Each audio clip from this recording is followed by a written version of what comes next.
Siklus abadi maha luas, menjauh tidak terjangkau namun juga kembali ada. Yang dimaksud dengan siklus abadi ini adalah kita mengalami siklus ini sudah selama 7 kalpa. Kalau Nancy Shin memberitahu sudah 7 kali kiamat kita. Dan kiamat yang kali ini mungkin akan adalah kiamat yang ke-8. Siklus abadi ini maha luas sekali, kita nggak bisa melawannya. Kita manusia itu kalau kita mengerti kapasitas dari roh suci kita yang mengisi seluruh semesta raya sebesar dari kapasitas dari laumu kita, maka kita akan merasa melihat kembali kepada diri kita tidak lebih daripada sebutir pasir yang sangat kecil sekali. Tetapi apabila kita bisa memahami kapasitas kita ini dan bisa melepas kapasitas kita ini menuju kepada kapasitas besar, maka sesungguhnya maha luas. Maha luas sampai tidak terjangkau, tidak bisa dijelaskan dengan kata-kata. Jadi begitulah memang roh suci kita. Tetapi kalau kita tidak memahami ini, kita menariknya bahwa roh suci kita ada di dalam badan ini, dibatasi oleh waktu, dibatasi oleh ruang, dibatasi oleh bentuk, maka sesungguhnya walaupun dia ada, tidak bisa berfungsi ataupun maha luas, tidak akan bisa menjadi langgeng. Karena apa yang kita dapatkan akan menjadi berubah-berubah. Ada dan tidak ada dan tidak ada, begitu perubahan ini terus terjadi. Kenapa dikatakan maha luas? Kenapa dikatakan tidak terjangkau? Misalnya kita umpamakan 100 tahun yang lalu tahu ini ada. 1000 tahun yang lalu tahu ini ada. 60.000 tahun yang lalu ini tahu juga ada. Bahkan 7 kalpa yang lalu tahu memang sudah ada. Ya. Dan begitulah dikatakan bahwa tidak terbatas, begitu jauh, begitu tidak terjangkau oleh pemikiran manusia. Tetapi sampai pada saat sekarang ini, kembali lagi kepada kita di saat sekarang ini, tahu tetap ada, tidak berubah. Pada diri kita tetap ada roh suci kita, tetap ada kapasitas dari roh suci kita, tetap ada manifestasi dari roh suci kita. Maka dikatakan kembali kepada saat ini atau kembali kepada sekarang, tahu itu tetap bisa terjangkau oleh kita, bukan sesuatu yang tidak terjangkau. Karenanya itu di dunia ini, bila kita menghadapi karma buruk kita menghadapi perangai kita menghadapi kebiasaan buruk kita, janganlah kita anggap terlalu serius. Jangan karena satu masalah, satu ucapan, satu sudut pandang orang lain, satu pendapat pribadi orang lain, satu kesalahan orang lain, satu kesalahan kita, kemudian kita sudah membuat hidup kita seperti di neraka. Biarkanlah diri kita ini menembus batasan yang umumnya tidak bisa ditembus oleh seluruh manusia. Apa yang dimaksud dengan menembus batasan? Dalam menyelesaikan masalah mungkin kita akan berbeda dengan cara orang lain. Orang lain kalau tidak suka caranya berantem. Kita kalau tidak suka, caranya kita menaklukkan diri kita sendiri. Kita melepas tidak suka kita. Orang lain membuat perbedaan untuk menimbulkan ego dia, tetapi kita tidak. Kita tetap meyakini semua makhluk adalah sama. Kapasitas roh suci kita adalah sama. Semua makhluk adalah anaknya Tuhan. Sehingga kita menembus batasan ini. Kalau kita bisa menembus batasan ini, kita akan menyelesaikan seluruh karma dengan adil, dengan terjangkau, dengan baik. Maka tidak akan ada rintangan. Hidup dalam kewajaran itu berarti sesuai dengan tau. Maka masalah apapun akan berlangsung dengan baik. Yang tidak baik pun akan otomatis menjadi baik. Maka tidak akan ada sumbatan, tidak akan ada rintangan. Itulah yang dimaksud dengan maha luas. Maha luas. Jadi kalau para bijaksana sekalian tahu ini maha luas, tidak hanya ada bumi aja. Ada juga planet, bintang, kosmik, banyak sekali, semuanya itu adalah kapasitas dari Roh Suci dan Tao. Karenanya itu Buddha menyampaikan bahwa walaupun saya mampu menjelaskan tentang keberadaan dari 3000 Ta Qian Sijie, semesta besar, ada 3000 Ta Qian Sijie, di dalamnya masih ada semesta kecil, masih ada semesta sedang, tetapi semesta besarnya aja ada 3000. Kalau saya mampu, Buddha mengatakan, kalau saya mampu menjelaskan keberadaan dari 3000 semesta besar dan semesta kecil, semesta sedang lainnya, masalahnya adalah bahwa yang mendengarkannya tidak mampu, maka akan seketika menjadi gila. Karena apa? Kapasitasnya nggak keluar, nggak akan paham. Kita nggak akan percaya. Mendengarkan pun, masa sih ada begitu? Masa sih bisa begitu? Tetapi Buddha Sakyamuni, beliau mengatakan, iya ada. Memang begitu adanya. Dan semua itu begitu luas, begitu terjangkau oleh Roh Suci kita. Tidak ada yang meleset dari sana. Karenanya itu ketika manusia di dunia ini hanya mengurusi hal-hal yang kecil, perasaan, pikiran, karma-karma kecil, kesenangan, ketidaksenangan, perselisihan yang tidak jelas, atau ego memaksakan kehendak, tahta, cinta, nama, puasa. Sebenarnya bagi Tao itu semua hanyalah hal-hal yang tidak ada imbasnya sama sekali, tidak ada gunanya sama sekali. Adalah sesuatu yang sebenarnya di dunia ini tidak usah dipermasalahkan.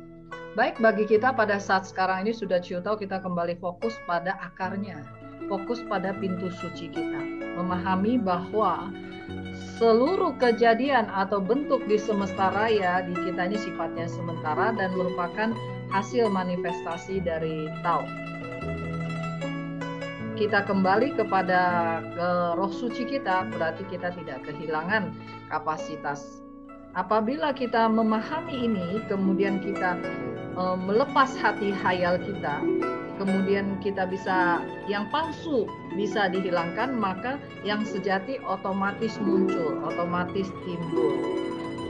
Setelah dia ada, bentuk luarnya kelihatan, lalu kita merawat, meyakini, menambahkan kapasitasnya ini dengan kita Ciu Tao pantau sungguh-sungguh, dengan kita bertekad, berikrar, lalu kita pertahankan, kita jaga, bagaikan bayi yang baru lahir yang perlu dirawat, kemudian dia akan berkembang menuju kepada kapasitas terbesar.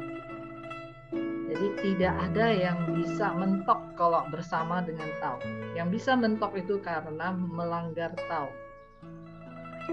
Jadi sama dalam pembinaan kita, kalau diumpamakan adalah seperti pohon ya.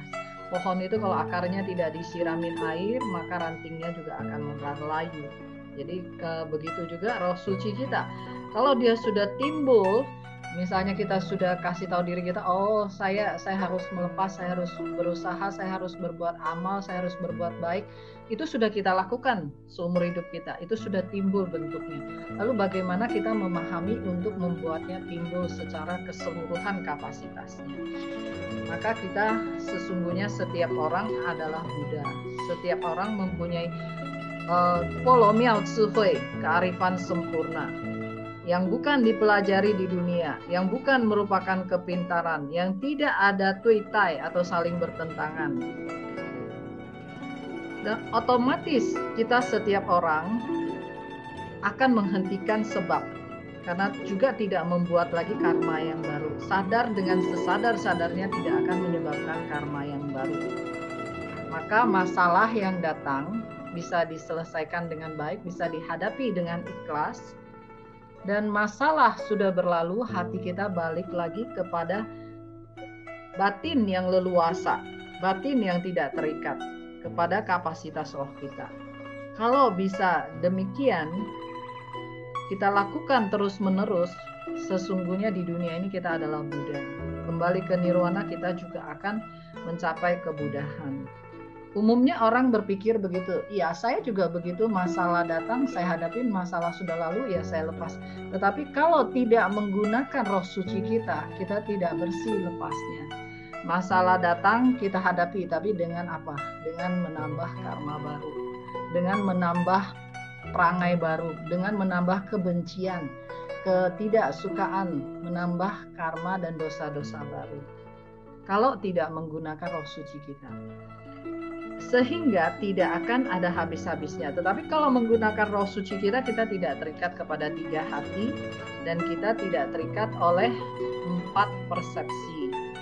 Maka hati lampau, kejadian yang sudah lampau tidak mengikat kita. Hati sekarang, kejadian sekarang juga tidak mengikat kita, tidak mengurung kita. Hati yang akan datang, kejadian yang akan datang juga tidak bisa mengikat kita. Kita adalah penentu, penggerak terbesar dari seluruh kehidupan kita. Terbebas dari tumimba lahir seketika, mencapai kebudahan juga adalah sesuatu yang terencana dengan baik, terlaksana dengan baik. Tetapi di dunia ini, kalau kita hanya mengejar yang akan datang, sesungguhnya perencanaan itu akan dikalahkan oleh perubahan. Seberapa pintarnya manusia itu, oh saya mesti cari uang yang banyak, saya mesti punya masa depan yang baik, saya harus punya rumah yang besar, saat punya 1 harus punya 10. Semakin besar perencanaan kita, tetapi tidak bisa mengalahkan perubahan. Seperti sekarang ini, begitu COVID terjadi, apakah seluruh rencana kita masih bisa kita pastikan tercapai? Tidak bisa. Karenanya itu yang pasti adalah dari roh suci kita. Yang pasti adalah dari kapasitas kebudayaan kita yang tidak bisa berubah, dan yang pasti akan terjadi nantinya itu harus dari kapasitas roh suci kita. Karena itu dikatakan Tao besar, langit besar, bumi besar, raja besar, manusia menjunjung bumi, bumi meneladani langit, langit meneladani Tao, Tao adalah hakikat alami. Tao besar, kita sudah tahu, Seta. Seta itu adalah Tao, langit, bumi. Raja di sini, yang dimaksud raja di sini oleh Lao Tzu adalah kita punya roh suci. Bukan raja yang meraja di dunia ini, bukan, tapi roh suci kita. Manusia menjunjung bumi, bumi meneladani langit, langit meneladani Tao. Tao pada dasarnya adalah hakikat alami. Tetapi penjelasan yang seperti ini mungkin jadi mengotak-kotakkan ya. Mungkin lebih tepatnya bila dijelaskan bahwa roh suci atau manusia menjunjung langit dan bumi, juga dengan manusia langit dan bumi meneladani Tao, berporos pada Tao. Dan Tao adalah hakikat alami di semesta raya ini. Para bijaksana yang Hosea hormati, setelah kita memahami diri sejati kita, maka kita kembali kepada ikrar kita, yaitu Zhongsen Qingfan, mengutamakan yang sejati dan di atas, di depan dari kepentingan duniawi. Ya, karena itu urusan duniawi itu boleh kita letakkan di belakang, urusan roh suci kita utamakan di depan. Karena kalau kapasitas roh suci kita memaju, otomatis urusan duniawi juga akan lancar dengan sendirinya. Jadi inilah keistimewaan dari kita memohon Tao, kita berjodoh dalam pembinaan Tao. Apabila kita sungguh-sungguh, maka pasti akan berhasil. Kita manusia belajar dari bumi. Bumi ini mengayomi seluruh kehidupan, tidak pilih-pilih. Bahkan kita merusak pun, bumi akan memperbaikinya. Walaupun manusia dengan keegoannya menyebabkan segala pencemaran, segala kerusakan di langit dan bumi, tetapi langit dan bumi tidak pernah mengutuk manusia atau membenci manusia, tetap dengan kelapangan yang tidak terbatas.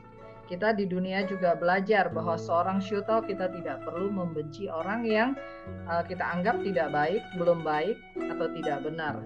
Kita hanya bisa suiyin, bersikap sewajarnya, saling menghormati sesuai dengan hakikat kebenaran dan sesuai dengan nurani kita. Kalau bisa kita malah akan menggugah yang tidak baik agar kembali kepada nuraninya. Itulah yang disebut dengan Tao Fa Zizan. Tao adalah hakikat kewajaran. Itu juga yang disebut dengan Gong Te Wuliang. Lao Tzu beliau itu sangat luar biasa ya. Beliau bisa menjelaskan sesuatu itu yang bagi orang lain itu mungkin sangat sulit sekali. Bagaimana bisa menjelaskan sesuatu yang belum jadi bentuk untuk dijelaskan dalam kata-kata. Tetapi kalimat yang dipakai oleh Lao Tzu itu adalah Wei untuk menjelaskan semua ini. Apa yang dimaksud dengan Wei adalah kewajaran. Roh suci kita adalah kewajaran atau Wei. Jadi kalau Your Way itu adalah kita moody ya, timbul mood, timbul perubahan yang tidak menetap. Lao Tzu beliau mengajak kita untuk masuk dan memahami yang sejati. Kalau kita awalnya kita belajar, maka dharma sejati itu Xingli Xingfa itu kayak sepet ya. Tapi sesuatu yang sepet itu semakin kita kunyah itu dia rasanya itu akan timbul juga. Jadi otomatis pada saat awalnya kita tidak ngerti, kalau kita ulang lagi, kita mendengarkan lagi, mempelajari lagi, otomatis kita akan ngerti. Apalagi kalau kita mau mempraktekkannya, maka seketika kita akan punya kesempatan untuk mengerti. Kalau kita tidak melakukan dari akarnya, maka pembinaan berpuluh tahun itu sebenarnya hanya akan sia-sia dan tidak dapat apa-apa. Kalau pembinaan bertahun-tahun tidak dapat apa-apa, lalu bagaimana kita bisa kembali ke nirwana? Kalau tidak paham maka tidak akan nyampe. Jadi ada satu orang umat yang berkata kepada Hoshe, saya 30 tahun yang lalu tidak berubah. Setelah saya Chiu Tao, 30 tahun kemudian saya baru tahu bahwa saya tidak berubah dan hampir-hampir saya sudah tidak percaya lagi kepada Tao ini katanya. Karena saya pikir kalau 30 tahun mendatang saya juga tidak berubah kan nggak ada gunanya juga. Tetapi sekarang setelah mendengarkan Xingli Xingfa, seluruh hidupnya menjadi berubah. Karena ternyata ada sesuatu yang memang ditemukan dan ternyata tidak sulit dan merupakan jati diri kita yang sebenarnya. Asalkan kita mau meyakininya, masuk ke dalamnya dengan melepas seluruh sebab karma kita, hati ego kita, maka sesungguhnya kita sama tahu adalah satu. Karenanya itu Confucius beliau mengajarkan kita wan yin fang xia yin pusen. Kalau kita tidur malam kita diajarkan wan yin fang xia yin pusen.